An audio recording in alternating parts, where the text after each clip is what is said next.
সবাইকে জানাই শুভ সপ্তমী। সবাই ঠাকুরকে বলবে যে তুমিও ভালো থাকো, আমাদেরও ভালো রাখো। বাহ বাহ, খুব মিষ্টি, খুব মিষ্টি। সোনামে সোনামে সোনামে সোনামে সোনামে।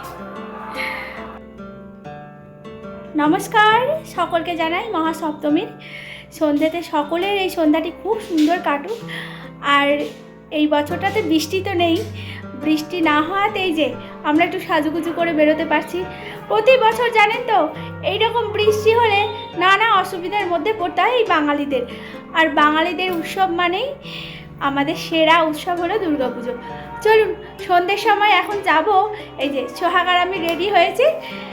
চন্দনাজ নেই, চন্দনাজ ভীষণ ব্যস্ত, তাই মা মেয়েতে মিলেই আজকের এই সন্ধ্যাটি কাটাবো। একটু পরে যাবে? আচ্ছা ঠিক আছে, ঠিক আছে, চলো চলো তাহলে বেরোই।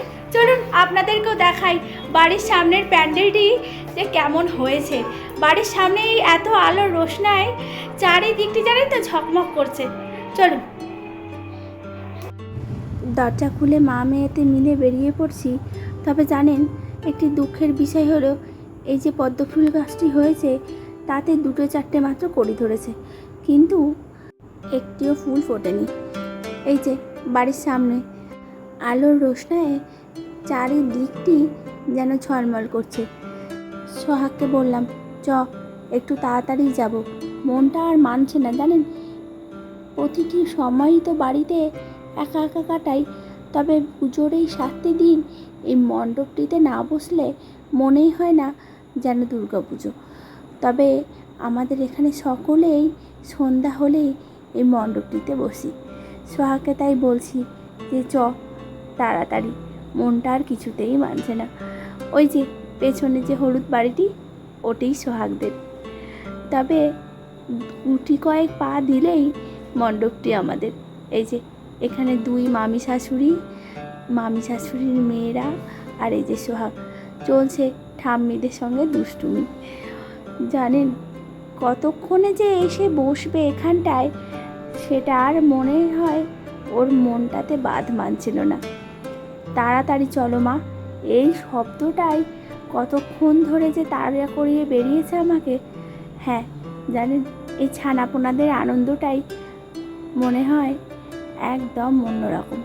ছোট্টবেলা যখন আমরা ছিলাম মাকেও তখন বলতাম চলো মা তাড়াতাড়ি।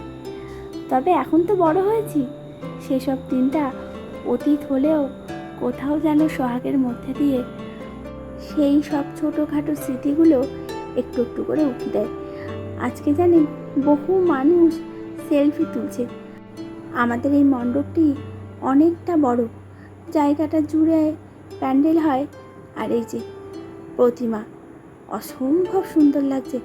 দাঁড়ান মাকে একটিবার প্রণাম করি আর জানাই যে এই বছরটি যেন সুন্দরভাবে কাটে আর সুস্থতা যেন সকলকে ঘিরে থাকে। তবে এখানে খুব বেশিক্ষণ দাঁড়াবো না। মামি শাশুড়ি বলছিল চলো পাশের পাড়াটিকে একটিবার দেখে আসি, তাই টুকটুক করে হাঁটতে হাঁটতে আমরা ওই পাশের পাড়াটিতে যাব। তবে মণ্ডপটা দেখেছেন তো অসম্ভব সুন্দর। এই যে এখানে একটা বড় ঝাড়বাতি আছে। দেখতে দেখতে অনেকটা সময় হয়েছে এই রাস্তাটি ধরে এসেছি। এই যে বললাম কিছুক্ষণ আগে পাশের মণ্ডপটিতে যাব, এইটাই সেই পাশের মণ্ডপ। দাঁড়ান আপনাদেরকেও একটিবার ঘুরে দেখাই। তবে এখানে ভাবছি 2 মিনিট একটু বসবো, পাটা ভীষণ ধরে আসে জানেন। সকলেই বলছে চলো এখানে একটু বসি। ব্যাস সকলের মনের কথা শুনেই বসে পড়লাম এই মণ্ডপটিতে। তবে কাল তো ভোর হলেই অষ্টমী, আর হয়তো কিছুক্ষণ মা আমাদের সঙ্গে থাকবে। পুজো আসবে আসবে ভারী মজা। তবে জানেন কখন যে জামা কাপড় কিনবো, কখন যে ঠাকুর দেখতে বেরোবো, এই সব চিন্তা করতে করতে এই 7টি দিন কোথা দিয়ে যে চোখের নিমেষে বেরিয়ে যাবে আপনি হয়তো টেরও পাবেন না। আজ তবে আসি, আবার দেখা হবে নতুন একটি ভিডিওতে। তবে আপনারা কমেন্ট করে জানাবেন আপনাদের সপ্তমীর এই পুজোটি কেমন কাটলো। একটি বছরের অপেক্ষার যখন অবসান ঘটতে থাকলো, ঠিক যেন দিনগুলো চোখের নিমেষেই বেরিয়ে যাচ্ছে। একবার মনে মনে ভাবি, জানেন, যদি সময়টাকে ধরে রাখতে পারতাম কেমন হতো বলুন তো। এখানে সকলে মিলে চলছে আমাদের গল্প। চলুন তাহলে গল্প গুজব আমরা করতে থাকি। আজ তাহলে বিদায় নিই, আবার দেখা হবে অষ্টমী পুজোতে। কাল সকাল সকাল অষ্টমী পুজো শুরু। আর এই অষ্টমীর দিনটি আপনাদের কেমন কাটছে একটিবার জানাবেন। পুজোতে সকলে মিলে ঘুরুন, ভালো থাকুন, আর কমেন্ট করে জানাবেন ব্লগগুলি আপনাদের কেমন লাগছে। ভালো লাগলে একটি লাইক করবেন। আজ তবে আসি, আবার দেখা হবে নতুন একটি ভিডিওতে। ততক্ষণ ভালো থাকবেন, সুস্থ থাকবেন, আর সকলকে ভালো রাখবেন। আর অবশ্যই কমেন্ট করতে ভুলবেন না।